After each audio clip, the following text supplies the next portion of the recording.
Good morning to everyone. I am Prakash Chandra. Dear students, today we are going to start new topic, that is alcohols. Alcohols के बारे में हमने 12th में भी थोड़ा बहुत स्टडी की थी। जहाँ तक बात इसके डेफिनेशन की है तो alcohols are those compounds in which hydroxy group is bonded to that carbon atom which satisfies its remaining valencies only by hydrogen atom or alkyl group. It means alcohol वो कार्बनिक यौगिक हैं जिनमें हाइड्रोक्सी OH ग्रुप जो है वो कार्बनिक यौगिक में कार्बन से डायरेक्ट रूप से अटैच्ड होता है, बॉन्डेड होता है, और उस कार्बन की शेष संयोजकताएं या तो हाइड्रोजन से या एल्किल समूह से सेटिस्फाइड होती हैं। Alcohols are classified on the basis of number of hydroxy groups present in the molecule. Molecule में प्रेजेंट हाइड्रोक्सी ग्रुप्स की संख्या के आधार पर एल्कोहल्स को monohydroxy alcohol, hydric alcohol, dihydric alcohol और ट्राईहाइड्रिक एल्कोहल में क्लासीफाई किया जा सकता है। मोनोहाइड्रिक एल्कोहल वे एल्कोहल होते हैं जिनमें एक OH समूह होता है। अगर किसी कार्बनिक यौगिक में दो कार्बन पर दो OH समूह प्रेजेंट होते हैं then that is known as dihydric alcohol, जैसे एथिलीन ग्लाइकोल। ऐसे ही किसी कार्बनिक यौगिक में तीन कार्बन परमाणुओं पर तीन हाइड्रोक्सी ग्रुप प्रेजेंट हैं तो वे एल्कोहल ट्राईहाइड्रिक एल्कोहल के नाम से जाने जाते हैं। ग्लिसरॉल इसी वर्ग का एक एग्जाम्पल है। डियर स्टूडेंट्स, ऐसे ही तीन से अधिक OH समूह अगर कार्बनिक यौगिकों में प्रेजेंट हैं तो वे एल्कोहल पॉलीहाइड्रिक एल्कोहल के नाम से जाने जाते हैं। अब हम बात करेंगे एल्कोहल के क्लासिफिकेशन एंड नोमेनक्लेचर की, और इसमें भी मोनोहाइड्रिक एल्कोहल्स की। Monohydric alcohols are the hydroxy derivatives of hydrocarbons in which one hydrogen atom is substituted by hydroxy group. जैसा कि हम पढ़ चुके हैं कि मोनोहाइड्रिक एल्कोहल वे एल्कोहल होते हैं जिनमें एक OH समूह हाइड्रोजन एटम को सब्स्टिट्यूट करके कार्बनिक यौगिक में डेरिवेटिव बनाता है। They may be known as the derivatives of water in which one hydrogen atom is substituted by one alkyl group. The general formula is CnH2n plus 2O या CnH2n plus 1OH। Simply monohydric alcohol को हम ROH से भी represent करते हैं। Dear students, on the basis of nature of carbon atom on which the hydroxy group is attached, the monohydric alcohols are further classified into primary, secondary and tertiary alcohol. Monohydric alcohol को हम आगे primary, secondary, tertiary alcohol में भी classify कर सकते हैं। Primary alcohol वे monohydric alcohol होते हैं जिनमें एक OH समूह जिस कार्बन से जुड़ा होता है वह डायरेक्ट रूप से एक ही कार्बन से जुड़ा हुआ हो। अगर हाइड्रोक्सी ग्रुप कंटेनिंग कार्बन से डायरेक्ट रूप से दो कार्बन एटम जुड़े हुए हैं तो वे एल्कोहल सेकेंडरी एल्कोहल के नाम से जाने जाते हैं। इसी प्रकार हाइड्रोक्सी ग्रुप कंटेनिंग कार्बन से यदि तीन कार्बन जुड़े हुए हैं then this type of alcohols are known as tertiary alcohols. अब हम थोड़ी बात करेंगे एल्कोहल्स के नोमेनक्लेचर की। तो जैसा कि इस अन्य सभी कार्बनिक यौगिकों में नोमेनक्लेचर की तीन मुख्य पद्धतियाँ चलती हैं। According to trivial system of nomenclature they alcohol are known as alkyl alcohols which may be obtained by writing the corresponding alkyl radical before the alcohols.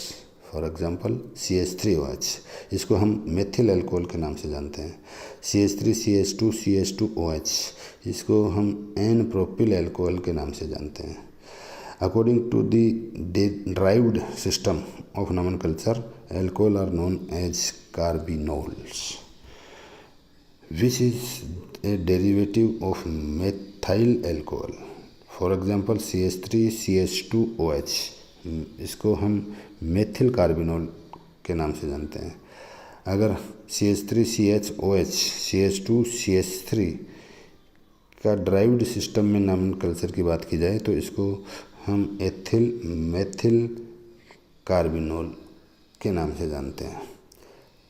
Dear students, according to IUPAC nomenclature system, alcohol are known as alkanols. The longest chain containing OH group has been chosen. The numbering of the chain has been done in such a manner so that OH group containing carbon atom gets the minimum number. The position should also be written before all. यानी कि जिस carbon से OH जुड़ा हुआ है उस carbon को शामिल करते हुए लंबी चेन बनाते हैं और OH ग्रुप के पास में से जो कार्बन है उसको मिनिमम नंबर देते हुए उसकी नंबरिंग करते हैं। जिस कार्बन पे OH जुड़ा हुआ है उसकी संख्या भी ऑल से पहले हम लोगों को रिप्रेजेंट या शो करनी पड़ती है। डियर स्टूडेंट्स, इसके बाद हम बात करेंगे मेथड्स ऑफ प्रिपरेशन। एल्कोहल निर्माण की विधियों में एक वेल नोन विधि के रूप में हम काम में लेते हैं hydration of alkenes. Alcohols are formed when alkene reacts with water in presence of acid catalyst. Acid catalyst की प्रेजेंस में अगर एल्कीन की रिएक्शन वाटर मॉलिक्यूल से करवाई जाती है तो एल्कोहल प्रोडक्ट बनता है। This method is used for the synthesis of alcohols of lower molecular weight. Addition of H2O is catalyzed by dilute H2SO4.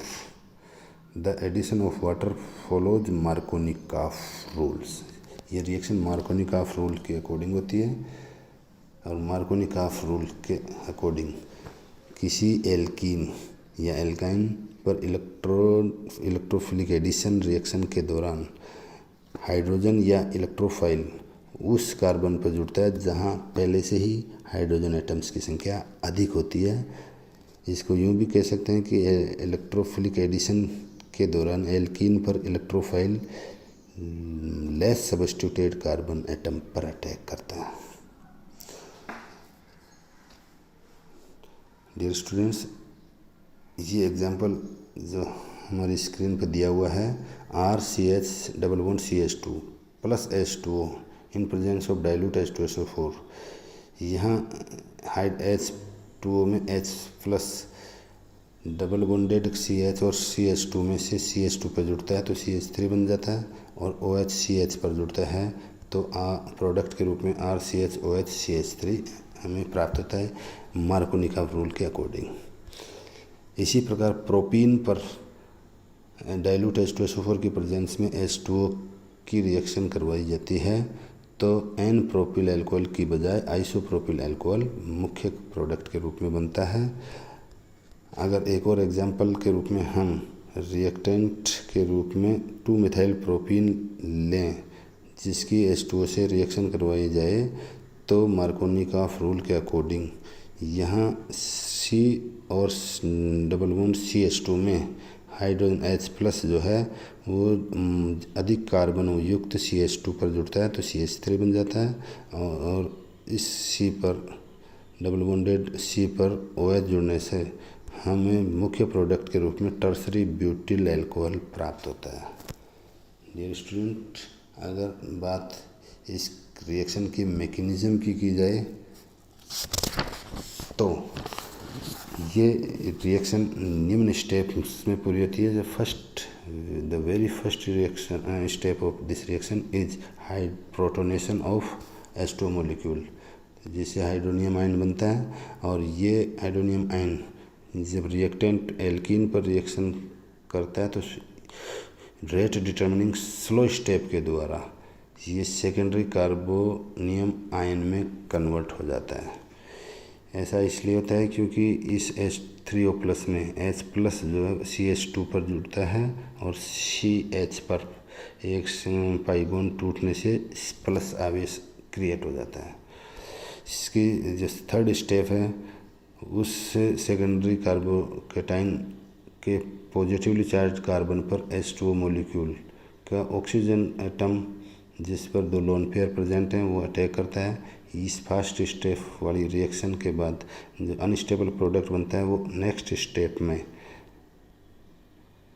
Further डिप्रोटोनेशन के वजह से CH3CHOH आइसोप्रोपिल एल्कोहल में कन्वर्ट हो जाता है, जिसे हम प्रोपेन टू ओल भी कहते हैं।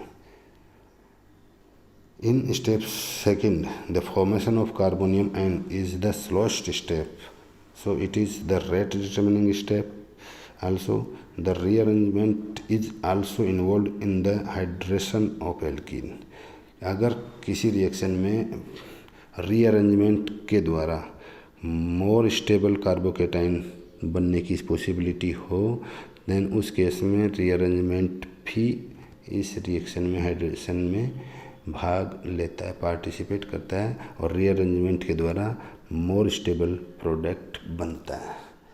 डियर स्टूडेंट्स, आगे की जो मेथड्स हैं जिनके द्वारा हमें एल्कोहल्स प्रिपरेशन में काम में लेते हैं उनकी स्टडी नेक्स्ट वीडियो में करेंगे।